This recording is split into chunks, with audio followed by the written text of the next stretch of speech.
Le varroa, c'est l'ennemi numéro 1 des abeilles.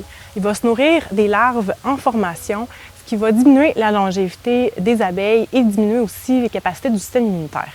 Il propage de nombreux virus également, donc c'est important de faire un dépistage tout au long de la saison pour avoir un portrait de son taux d'infestation. La reproduction du varroa se passe en 2 phases. Donc, il y a une première phase qui va être à l'extérieur du couvain. Donc, le varroa va être en déplacement. C'est ce qu'on appelle la phase de phorésie. À ce moment-là, on va le retrouver sur le dos des abeilles et il va être capable d'aller infecter les cellules de couvain à ce moment-là. Donc, c'est vraiment pendant la phase de phorésie qu'on va être capable de dépister le varroa parce que c'est là qu'il est accessible. L'autre phase, c'est la phase de reproduction. Donc, à ce moment-là, la femelle varroa va aller à l'intérieur d'une cellule de couvain qui n'est pas encore operculée. Et par la suite, les abeilles operculent la cellule de couvain et le développement du varroa va se faire à l'intérieur. Donc, la femelle fondatrice va pondre des œufs, donc tout d'abord un mâle, par la suite d'autres femelles, et le mâle va émerger en premier, il va féconder ses sœurs, et par la suite, toute la petite famille va sortir. Donc, dans chaque cellule de couvain, on retrouve là, de 2 à 3 femelles varroa. Donc, après ça, la croissance de la population en varroa dans la saison est vraiment exponentielle. Pour dépister le varroa dans la saison, on recommande en général de dépister à tous les mois, donc au minimum 4 fois dans la saison. Il y a 2 périodes qui sont vraiment importantes. Donc, en début de saison, après l'hivernage. Donc, c'est la période à la fin de l'hivernage jusqu'à 2 semaines avant les premiers pissenlits. Donc, à ce moment-là, on veut vraiment avoir un portrait du taux d'infestation initial pour éviter là, que le varroa se développe de façon importante durant la saison. Et le deuxième moment qui est vraiment important, c'est vers la mi-juillet. Donc, à ce moment-là, au mois d'août, au mois de septembre, c'est les abeilles d'hiver qui commencent à être pondues dans la ruche. Donc, les abeilles d'hiver ont une composition corporelle qui est différente, qui ont davantage de corps gras. Et c'est ces corps gras-là qui leur permettent de vivre tout l'hiver dans la ruche là, sans mourir. Donc, on veut vraiment avoir à ce moment-là des abeilles qui sont en pleine santé, donc avoir un taux d'infestation en varroa qui est vraiment très faible. Donc, le dépistage, ça permet vraiment d'avoir un portrait du taux d'infestation dans la ruche.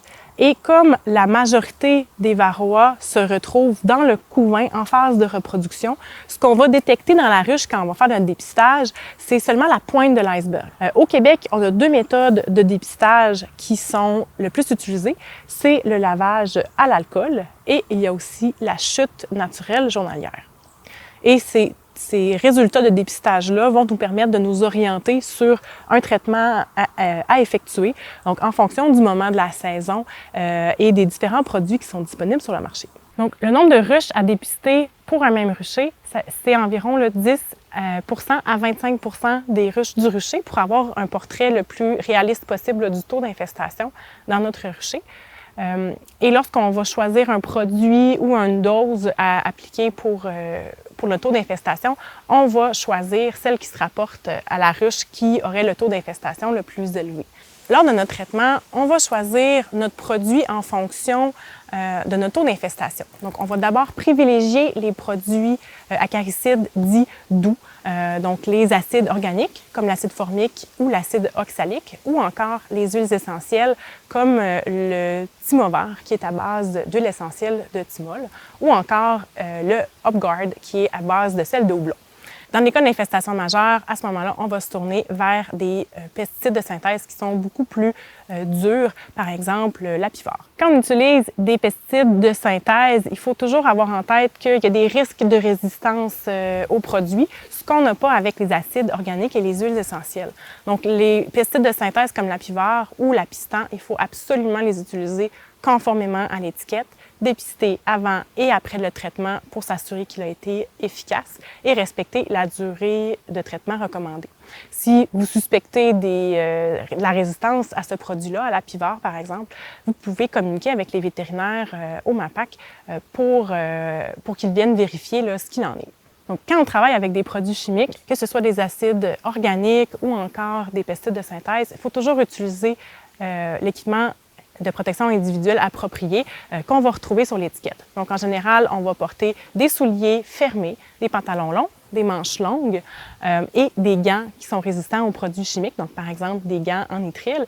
Pour les molécules volatiles, on va s'assurer de travailler contre le vent, donc pour être sûr de ne pas avoir là, des fumées sur nous.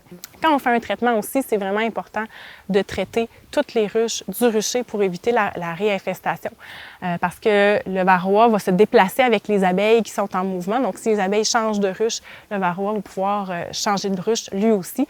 Donc, on va vraiment s'assurer de faire un traitement sur toutes les ruches d'un même rucher. Les dépistages et le traitement du varroa aussi, c'est vraiment un indispensable en apiculture. Une colonie qui n'est pas traitée va mourir en quelques mois, majoritairement durant l'hiver.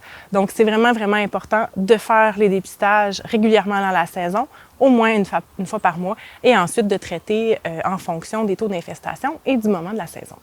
Donc, par exemple, si je fais un lavage à l'alcool, puis que j'ai une ruche à 1 % et une ruche à 3 %, bien là, je vais choisir le dosage qui correspond à une infestation de 3 %. À la fin de la durée du traitement qui est prescrit sur l'étiquette, c'est important d'aller retirer les bandes de produits pour éviter le développement de la résistance. Donc, même lorsque les colonies vont être hivernées, c'est encore plus important là, de le retirer avant l'hivernage pour éviter ce développement de résistance. Et par la suite, on va jeter le produit conformément aux directives qu'on retrouve sur l'étiquette.